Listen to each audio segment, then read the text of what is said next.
All right, so we're looking at water of hydration.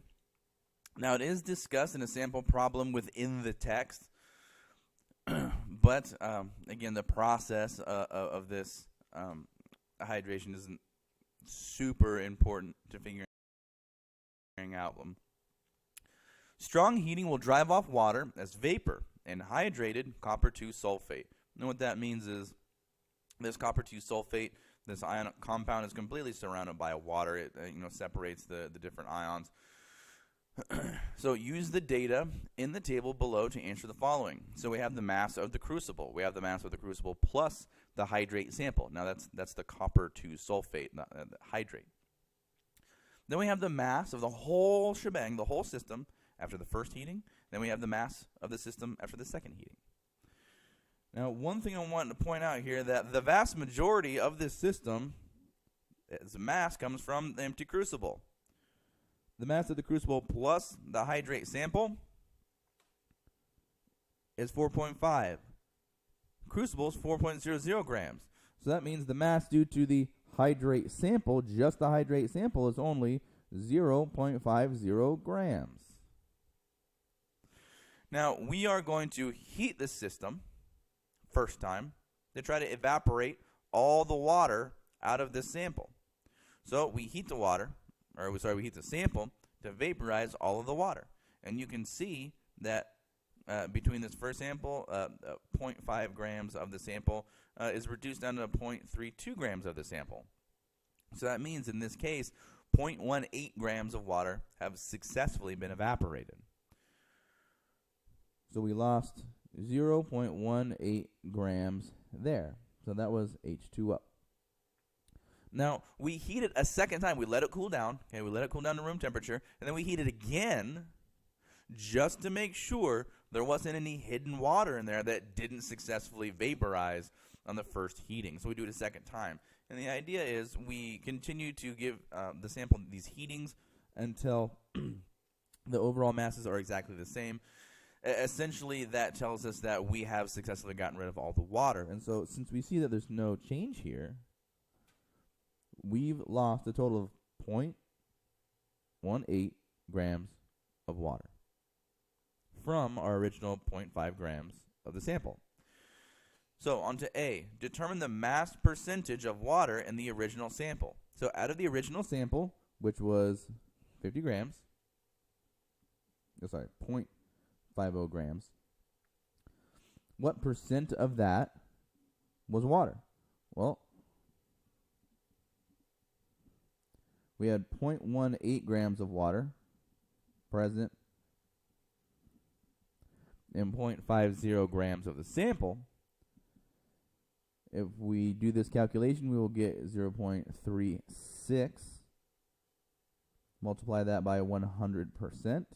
That gives us 36%. So we get 36% of this original sample was water. Now we have a B and a C here. So we got to flip it over. We're not quite done with number 4. So the compound has a formula of CuSO4 and some number of H2Os. So this X is an unknown. Determine the value of X. So what is this unknown value? This hydrated copper sulfate is surrounded by a certain number of waters. That's what it means to be hydrated. It's completely surrounded by water, keeping it from interacting with other with other ions because of the polarity of water itself. Excuse me. So the question is, how many waters are there? Well, remember, in part A, we established that water makes up 36% of this sample. So that means that the copper sulfate part, the copper 2 sulfate part, must account for 64% of the sample. Now, what we can do is we can try to figure out of what amount is water 36% of. That's what we're going for here. Now, what you can do is you can look, again, we had 0.50 grams sample.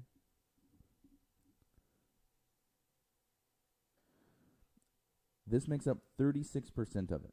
So what we're going to do, and by the way, you could guess and check this whole thing.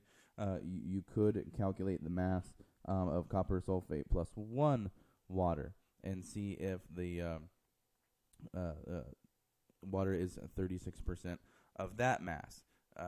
You could change this to 2, calculate that overall mass, and see if that number of waters is 36% of that total. And that would look something like this. So we look at the periodic table. We see that copper is 63.55. We have sulfur, which is 32.06. And then we have 4 oxygens coming in at 15.99. Let's get my calculator back out here. So 63.55 plus 32.06 plus 4 times 15.99. So the copper sulfate portion is going to contribute 159.57 grams per mole. If we add 1 water, and by the way, water comes in at about 18 grams per mole, at about 18 grams per mole. You can calculate that by checking out the periodic table. But if we have if x equals 1, okay, and so there's only 1 water here, we're going to add 18 to this. So if there was 1 water here, the total mass would be 177.57. And then I would simply divide 18 by that value. Well, that looks like it only works out to be 10%. Okay, if x were 1, water would constitute 10%. But we know that water has to constitute 36%.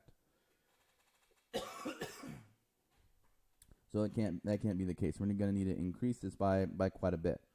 So let's crank this up to, I don't know, 3. Let's try it for 3. Let's say x equals 3. And so 18 times 3, we're going to have 54 grams of water. So we're going to add that to our copper sulfate. Okay, so the total compound here would weigh 213.57. And we have 54 grams of water now, divided by that total. Okay, we've gone up. Now this would account for 25%, but we're still not enough. We need 10 more percent. So let's crank it up to 5. Let's say that this is 5. X is 5. There are 5 waters in this copper sulfate. So 5 times 18, because that's the mass of water. There are 5 of them.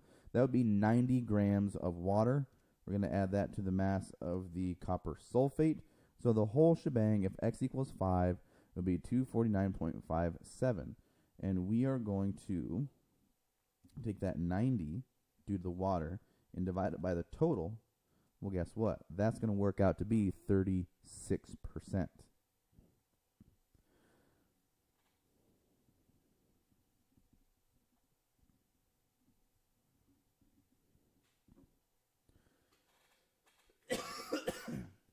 Excuse me.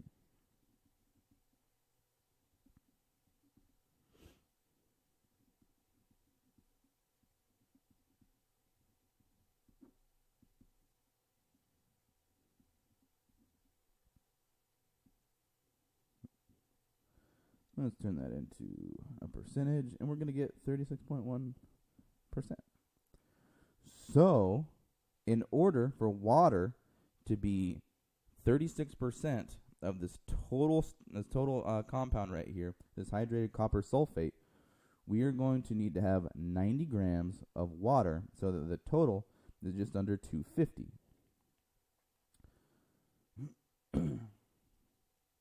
Now, there is a little bit of an easier way to do this, but this is the guess and check method. So x equals 5.